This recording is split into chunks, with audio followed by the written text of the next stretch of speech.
Hello बच्चों, इस साल फिजिक्स का पेपर कैसा आएगा इसका एक बेसिक आइडिया मैं आपको इस वीडियो में देने वाला हूं, तो इस वीडियो को ध्यान से सुनते रहना। देखो, बहुत सारे बच्चों का केमिस्ट्री का एग्जाम बहुत अच्छा नहीं गया, कि मतलब जो वो पढ़ के गए थे वैसा पेपर नहीं आया, तो अब उसको लेकर रोने की जरूरत नहीं है। आपके पास अभी भी मिनिमम 2 दिन है जिसमें आप फिजिक्स का अच्छे से माइंडसेट प्रिपेयर कर सकते हो कि पेपर कैसा आएगा। तो मैं आपको जल्दी से बताता हूँ फिजिक्स का पेपर कैसे एक्सपेक्टेड है इस साल का आने का। देखो, अगर मैं 100% पेपर की बात करूं तो उसमें से 30% एग्जाम जो है आपका वो डायरेक्ट पूछा जाएगा। डायरेक्ट मतलब क्या है कि आपसे डायरेक्टली बोल देंगे कि डायग्राम बनाओ जी टेलीस्कोप का, या फिर कोई डेरिवेशन करके दिखाओ। मतलब वो क्वेश्चन जो कि आपको एक बार पढ़ते ही समझ में आ जाएगा, वो 30% के अराउंड होंगे कि आपको एक बार पढ़ा आपने इजिली समझ में आ गया।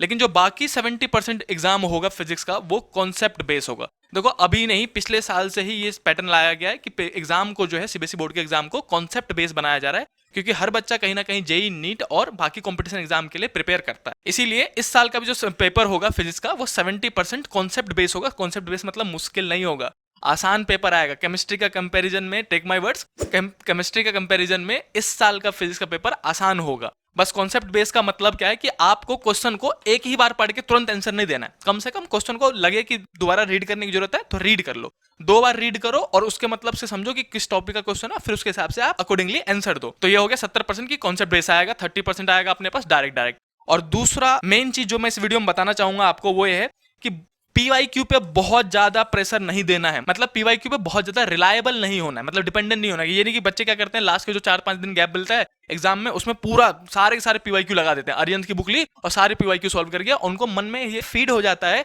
कि इसी टाइप का क्वेश्चन आएगा। देखो, पीवाईक्यू जो है वो बहुत पुराने क्वेश्चन होते हैं।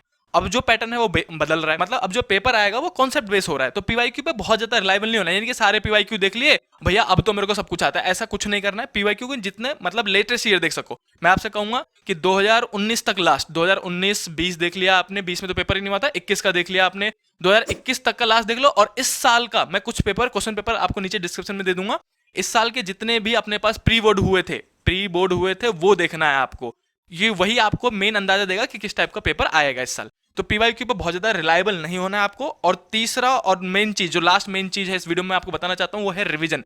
रिवीजन आपको हर हालत में हर रोज ही करते रहना है। क्या रिवीजन करना है? जो भी आपने जनवरी फरवरी के महीने में फिजिक्स में पढ़ा था, प्री बोर्ड के लिए पढ़ा था आपने, एग्जाम के लिए पढ़ा था, ट्यूशन के एग्जाम के लिए पढ़ा होगा आपने, वही सब चीज बार बार रिवाइज करते रहना हर रोज। अब जो चैप्टर आपको नहीं आते हैं, फिर कोई चैप्टर छूट गया, मान लो किसी का चैप्टर 7 छूटा हुआ है कि भैया मैं उस टाइम पे क्लास में एब्सेंट हो गया तो मेरी तबियत खराब हो गई थी, अब मेरे को चैप्टर 7 नहीं आता तो मैं अभी पढ़ लेता हूँ, ये गलत भावना होगी। मतलब ये बिल्कुल रॉन्ग डिसीजन होगा कि जो चैप्टर आपको बिल्कुल ही नहीं आता उसको आप बिल्कुल भी नहीं छूना है। जो आपको आते हैं उन्हें करना है, क्योंकि 1-2 क्वेश्चन के चक्कर में आप पूरा फिजिक्स डुबाओगे फिर। इसीलिए आपको बिल्कुल जो चैप्टर नहीं आते हैं उनको दोबारा नहीं करना है, अभी वो बाद में देखा जाएगा आप क्या करना है। तो ये थे मेन पॉइंट जो कि आपको ध्यान रखना है।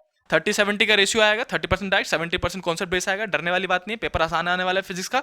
और पीवाईक्यू पे बहुत ज्यादा रिलेवल नहीं होना है, पीवाईक्यू आपको बहुत ज्यादा हेल्प नहीं करेगा क्योंकि क्वेश्चन रिपीट नहीं होते हैं बोर्ड में। और तीसरा और लास्ट, रिवीजन आपको बार बार करते रहना है। मैं बार बार कह रहा हूं कि रिवीजन करते रहना है आपको। तो all the best for your physics exam. और हाँ, कमेंट करके बताना जरूर कि केमिस्ट्री का पेपर कैसा गया, वो भी बताना तो बता दो, और बाकी आने के बाद बताना जरूर कि फिजिक्स का पेपर आपका कैसा गया। चलिए, नेक्स्ट वीडियो में आपको बताऊंगा कि सीयूसीटी का फॉर्म कैसे भरना है। फिजिक्स के एग्जाम के बाद हर कोई सीयूसीटी का फॉर्म भर जरूर लेना, क्योंकि 12 तारीख, मेरे ख्याल से 12 मार्च लास्ट डेट है। तो मिलते हैं नेक्स्ट वीडियो में सीयूसीटी के फॉर्म के साथ, तब तक के लिए बाय बाय।